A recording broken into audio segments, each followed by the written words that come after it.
Hey guys, it's Mr. Smith here. I'm going to do a lesson for you for Thursday, day 13. This lesson is going to talk to you about another pandemic. This one happened just 100 years ago, and it affected the United States. So the one we talked about yesterday, day 12, was the pandemic in ancient Greece. Today we're going to talk about the one in that happened in the United States 100 years ago. So the first thing I want you to do is watch this video. I want you to read the article, and I'm going to go over some things and go over these graphs with you, and they paint a pretty good picture of how important social distancing is. So this is a fascinating article that you're going to look at. It talks about two different cities in 1918, that followed social distancing rules and one of them that did not. So look here. Lacking a vaccine or even a known cause of the outbreak, mayors and city health officials were left to improvise. Should they close schools and ban all public gatherings? Should they require every citizen to wear a face mask?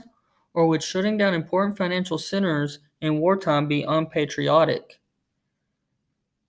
The Spanish flu killed an estimated 675,000 Americans and 20 to 50 million people worldwide. So now our numbers are not looking that bad at all. All these doctors are doing projections, and at first they were saying 100,000 to 200,000 deaths in the United States, which is a lot of people, but way less than that.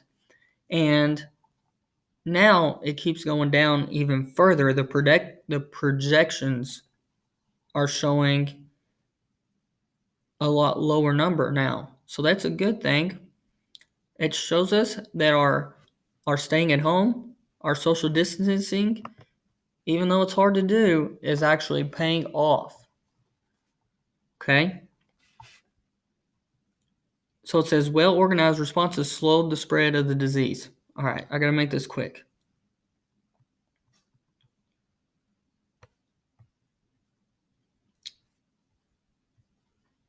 So one city during the pandemic and the Spanish flu, Philadelphia, they held a parade right in the middle of it. So as you're going to see down here, 72 hours after the parade, all 31 of Philadelphia's hospitals were full and 2,600 people were dead by the end of the week. So they did not follow social distancing, they didn't change their lifestyle, and then really bad things happened.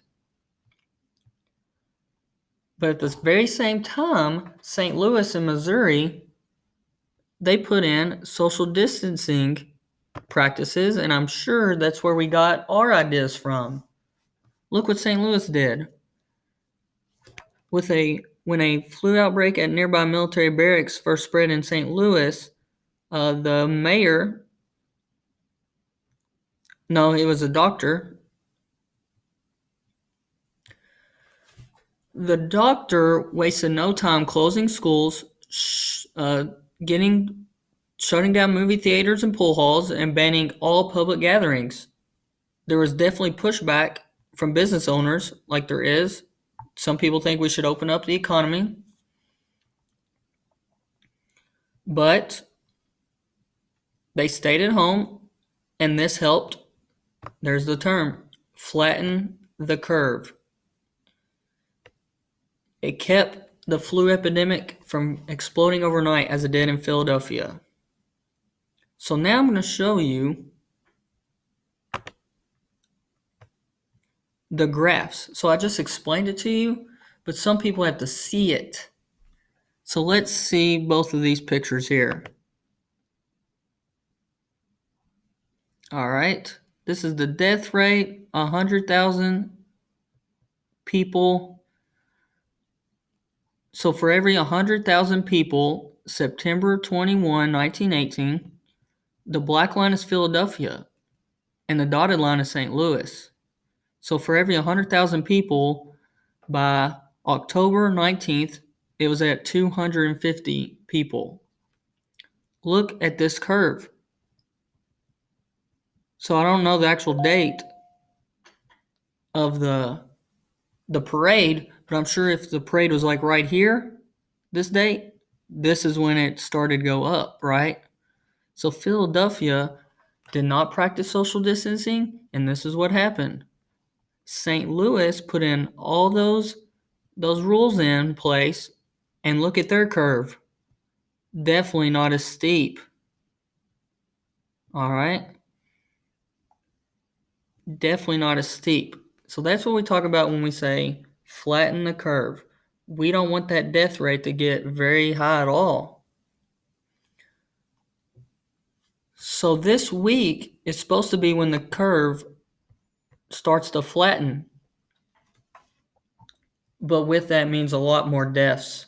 So we're going to have probably the highest death total on the days to come. But they're seeing some good numbers with hospital supplies and resources. They're seeing some good numbers in active cases. It seems to be going down. So as of this moment, as Americans, we are in the process of flattening the curve. The problem is we're so big and we have 50 states. So Kentucky is actually we're doing a pretty good job. Like we're ahead of most states right now. But our curve isn't going to flatten until like May, when America's curve is going to flatten this week and next week. So it's kind of confusing because Kentucky is doing such a good job right now, according to the numbers, but the curve's not going to flatten until later. It is a little strange and odd. Here's another. Oh man, is that as big as I can get it? Sorry about that. I'll try to find a different one. But that dotted line right there is the healthcare system capacity. So like ventilators, that was a big mask. Basically any supplies for healthcare. So you got to make sure that curve doesn't get above that dotted line. So the bigger curve is without any protective measures. So that's if we just went on going to school, if we went on going to ball games and doing what we normally do. So you see how much higher that curve is. But with protective measures, we can not overload the healthcare system. That way they can focus on the more at-risk people and not people that are doing their own thing. Like going out and having parties. Like that would overwhelm the healthcare system. If you went out and partied and all your friends got it, that is unnecessary. That's going to cause the doctors to use medicine on you, or beds on you, or ventilators on you, when you could have avoided the whole situation. I hope that makes sense. But I like these models. I like comparing it to things of the past. I want you to see what social distancing, it is saving lives. There is no doubt about it. Now, the other question is, what about the economy?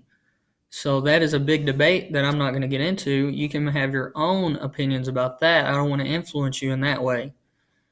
But everyone agrees that flattening the curve is very important to get our country back.